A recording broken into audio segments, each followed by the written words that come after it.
Mickey, another busy week at Hellraiser. Very busy as always. Yep.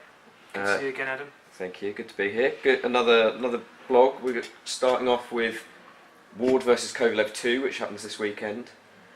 Yeah, I mean, barring the Super 6, which I thought was an ingenious sort of competition, I mean, Ward to me just sends me to sleep. I mean, he's a back foot fighter.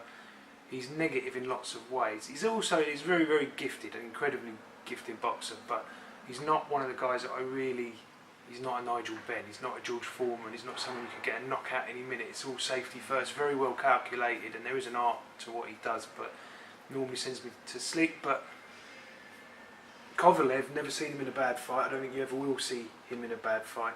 And if I'd like to see Andre Ward box anyone, it's probably see him fight Kovalev. Kovalev hurt him in the first fight. I had a few people at the time saying, "Oh, it wasn't a proper." It definitely is a proper knockdown. He catches him flush with the right hand, and Ward actually showed that he had, although he went down, he showed that he had good powers of recuperation and a good chin, because that punch would have put a lot of people right to sleep, you know. And Kovalev hits you on the chin. How many people have got through it? I remember Kovalev. I went to the WBO convention. It was in Miami the year that they made. It was like Nathan Cleverly got 2 mandatories, and I remember Frank Warren really arguing, trying to say we want in between the 2 mandatories, we want to have a voluntary defence, and they said no, because you've avoided this Kovalev's been waiting for so long, you must fight. And I'd never even seen Kovalev fight, because most of Kovalev, although he's East European, most of his early fights were actually in the States. Right. So you'd hear reports from people speaking about him, always glowingly, but I've never actually seen him in the flesh.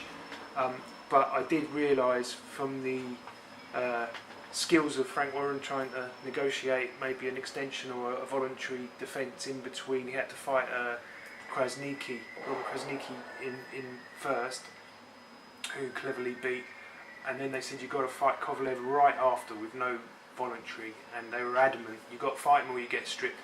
So he went and boxed, and obviously Kovalev came to Wales and beat Cleverly. Quite emphatically. So I realised, right, he's a bit special. You know, the confidence that his promoters had in him, and fine, he wanted us to come to Wales, no problem, come and knock him out there. When he really impressed me in his fight with Bernard Hopkins. Did you see that one? Yeah, I mean, he was just too fresh for Bernard. You know, Bernard obviously had a good career and ran out of ideas that night against a fighter that's just incredibly strong. And I think it's alright if you're stepping up in weight against guys that are less gifted as boxers, but Kovalev's a good boxer as well, and I'm not saying he's maybe on the level defensively as Hopkins, but he left in no doubt who was going to win very well in that fight. You could see just dictated the How pace. do you see the rematch going? How did you see the first one? Because it was close. There was a little bit of debate over the scores. I think Ward on points. I think it's interesting to a degree, because look, we know that Kovalev can hurt Ward for sure, and so he's in with a chance. The thing is, is it just a puncher's chance though, or is it? I think it is. What can Kovalev do differently that he didn't do the first time? I mean, he tried to pressure Ward. Ward's on his back from the start to the end of, you know, most of the fight. He's on the back foot. He's a back foot fighter, you know, and against, I think, the guys that Ward will struggle against will be someone down the line when he slows down a bit with a similar tactic to him. It'll probably be a ball fest, and that's the guy that will pip him on points. Guys like Kovalev, I think they play into the hands a little bit of people like Ward, and I think it's a little bit annoying that you know, it'd be nice to see someone that could steam into him and cause him, but I just think anyone that comes forward throwing, certainly throwing ones or 1s and 2s, they're just not going to catch Ward. You know, he's far too clever and canny to do that. And what annoys me is that he seems to have this approach of, if he wins 1-0, like 1 punch to 0, that's fine for him. You know, that's one more than if he can hit one time longer. It's not fan friendly. And take minimum risks. Yeah, they're fighting at the Mandalay Bay, which is actually probably my favourite of all the Vegas venues. I think the Mandalay Bay is my favourite. I remember years ago going there. I took $4,000 off the poker tables, and then there was some bouts with James Toney, was an outsider. I had 3 bets. They were all the outsider, and all 3 of them won. Happy memories. Yeah, Tony beat Holyfield, and I'd been watching both of them spar in the lead up, and I was certain Tony's going to beat him. Holyfield looked absolutely terrible the week before. His timing was completely gone. His reflexes. I mean, it's slightly worrying to me when you see how many fights he had after that, because in that sort of 10 days or so that I was in Vegas before that fight, I just remember thinking, he's had it. You know, Holyfield's cooked, and he carried on fighting for years after that. And there was always reports that his speech was slurred, and Yeah, well, I don't know what condition he's in now, but I just realised from an athlete's point of view, he was done, he was cooked. And then there was a really good fight. Cedric Boswell was in with Jamil McCline, and Boswell was leading on points, but McCline caught up with him and stopped him. And that was another, I could triple with 3 underdogs that all won. So it's a happy venue for me. It's a really, really good arena, Mandalay Bay. I'd highly recommend it. If you're going to go to Vegas for boxing, I think it's really viewer friendly. It's like a modern arena. Yeah. Wherever you are sat in there, you get a really good view of the boxing. It's sort of underneath the resort, underneath the hotel. So it's like but it's a massive big stadium. So you wouldn't imagine it could possibly be there under the hotel, but it's there, and it's wicked. And when they have big fights, they do like all the pre-fight press conferences and all this sort of thing. So it's a good trip if you can. Well, talking of trips to Las Vegas. Yes, we're going back. I'm glad you'll be joining us, Adam. Yeah, we're going. So I've been going to Vegas probably now for about 15 years, and I remember Floyd Mayweather before, just as he was turning professional. I've seen loads of stuff out there that, for me, I mean, the guys I've taken out there, for me, it's the best. I mean, you've got such a high concentration of world-class boxers in such a small space geographically. I mean, arguably, it is boxing's capital city. London probably runs it quite close, but London's so big that even in Vegas, you go any time, there'll be people, top guys from London that are out there, top guys from all over.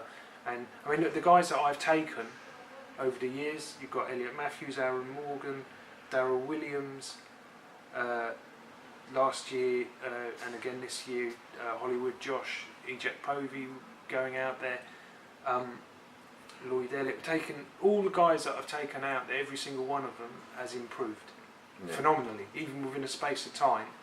You've got Mayweather's gym, Top Rank. It's an amazing place to go and train, and now we've got sort of inroads in all these gyms. It's very easy. When I first got there, they were a little bit guarded.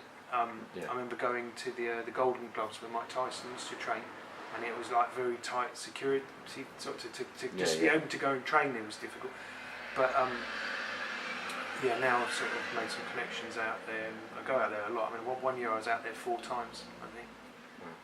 My accountant was questioning. So how's whether it was legitimate? It absolutely was. It was all for boxing, and it was money well spent, because the guys that go there, you can watch them in the space of a week, because it's not only when they're there. It's actually they go there, they do their training, their sparring, they're watching all these world champions, and then they come back and they're trying the stuff out that they've seen.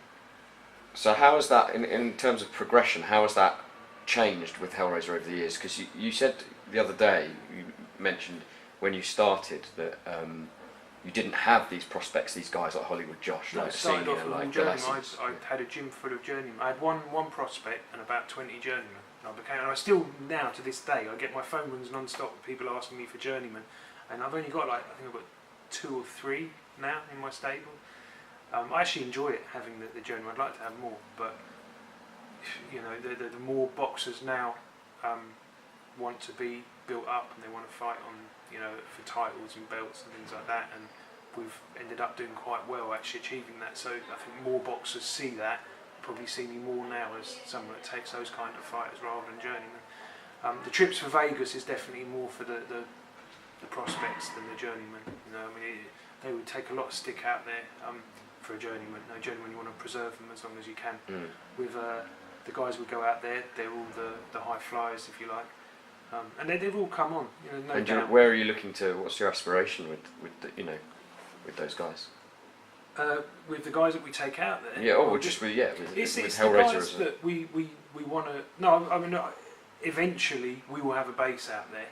we'll just I'll buy a flat out there, and that will be where the fighters can stay, and where they can go, because so in time we'll have a base out there, and the intention is to keep testing our fighters against the best guys out there, get the steepest learning curve that we can, and everything we can put on their side to help them prepare for what lies ahead in their careers, because it's a tough business, boxing. Certainly is. And finally, there's a bit of movement on the website side of things. Yeah, we're just tailoring the business, trying to keep it up to date with the latest developments, and I think the future of both the promoting the shows and the television is all changing very quickly, and the direction it's moving in.